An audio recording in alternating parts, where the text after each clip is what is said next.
apparaît dans cet espace. Et il pointe vers l'espace. C'est un moyen, effectivement, un moyen habile, comme on dirait que si on est bouddhiste, un pointeur non duel. Où suis-je? Qui perçoit? Qui suis-je? D'où est-ce que je viens? Où est la source du regard? La source des pensées? La source du monde? Vous savez que sur le frontispice du temple de Delphes, dans l'Antiquité grecque, il y avait 3 grandes inscriptions. On se souvient d'une, puisque Platon, par l'intermédiaire de Socrate, nous l'a rappelé. Connais-toi toi-même. C'était la grande injonction déjà. Et semble-t-il, il était associé à cette phrase « connais-toi toi-même », donc la connaissance de soi, c'est donc ce vide, cette plénitude, cette paix en amont de toute définition, ce grand mystère, cet avant toute chose. Connais-toi toi-même et tu connaîtras l'univers et ses dieux, paraît-il. Parce que c'est par cet espace que tout est connu, que tout est perçu. Ce n'est pas l'expérience que je fais dans l'instant, ce n'est pas que Dan perçoit. Vous, quand vous me voyez en train de vous regarder, vous dites, ben oui, Dan il est en train de regarder, donc c'est Dan qui perçoit. Mais l'éveil à notre vraie nature, c'est l'éveil pour vous-même, attention. C'est un éveil absolument subjectif. Il n'y a que vous qui pouvez voir à partir de cet espace. Moi, quand je regarde Julien qui vient d'entrer avec nous dans la salle, ou Edith, ou Anne-Elisabeth, je vois des visages, je vois des corps. Quand je vois Mahmed, les bras croisés, son fauteuil, je vois un corps. Mais vous voyez à partir de cet espace. C'est tellement simple, mais on a tellement l'habitude de se prendre pour ce que les autres nous ont dit qu'on était, et qu'on semble être pour les autres. Bien sûr que les autres voient un visage. Simplement, votre expérience intime, c'est celle-là qui compte. Et donc, connais-toi toi-même, c'est te connaître toi-même en tant que ce par quoi tout est perçu.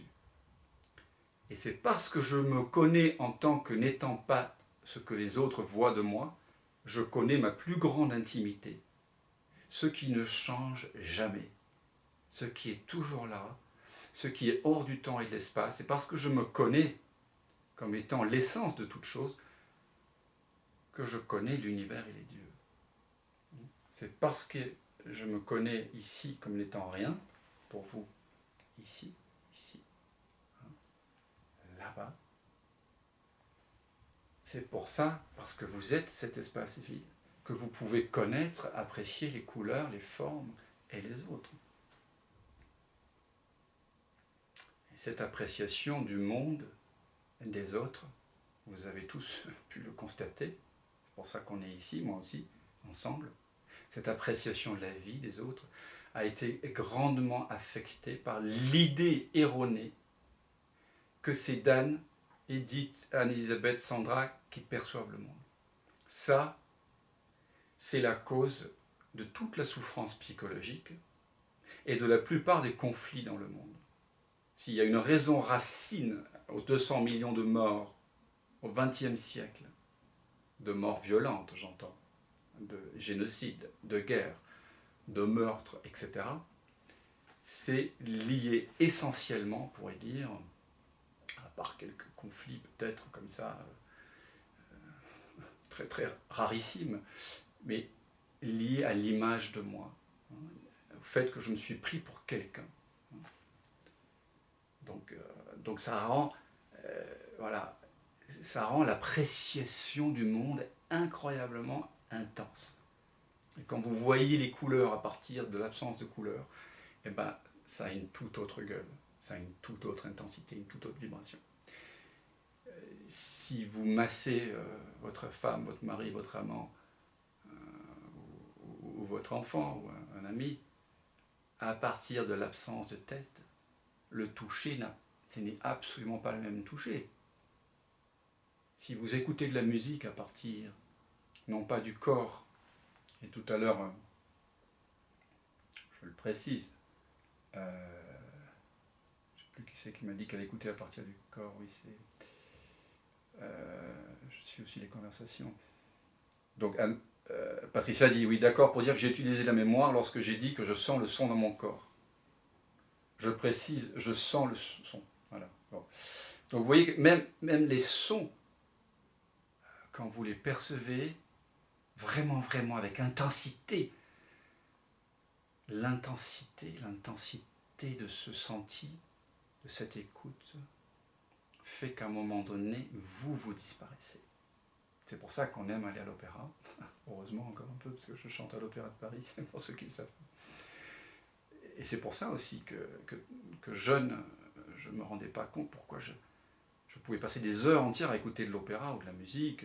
J'imagine que chacun d'entre vous, vous êtes passé par cette passion, peut-être aussi, ou les couleurs, comme Marmette qui est peintre.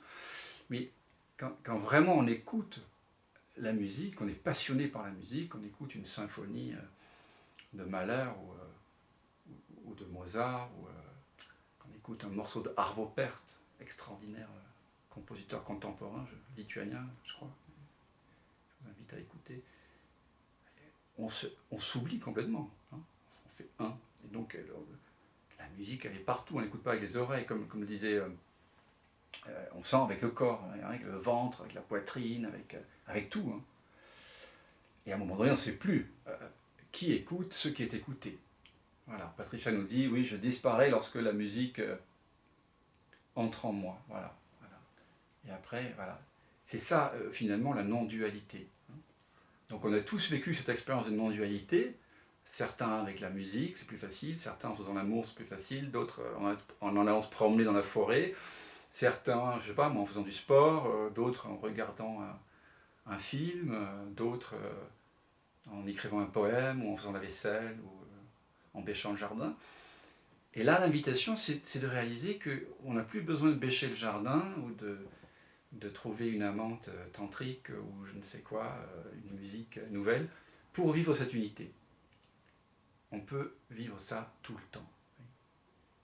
Tout le temps. Et c'est pour ça que parfois, quand on découvre ça, parfois il y a des changements dans les désirs que le corps mental avait avant, par rapport au moment où on réalise ça. Parce qu'on n'a plus besoin de certaines choses pour vivre cette paix. Ça ne veut pas dire que ces choses-là vont s'arrêter, qu'on va arrêter de bêcher le jardin, ou d'avoir des amants, ou de faire des confitures.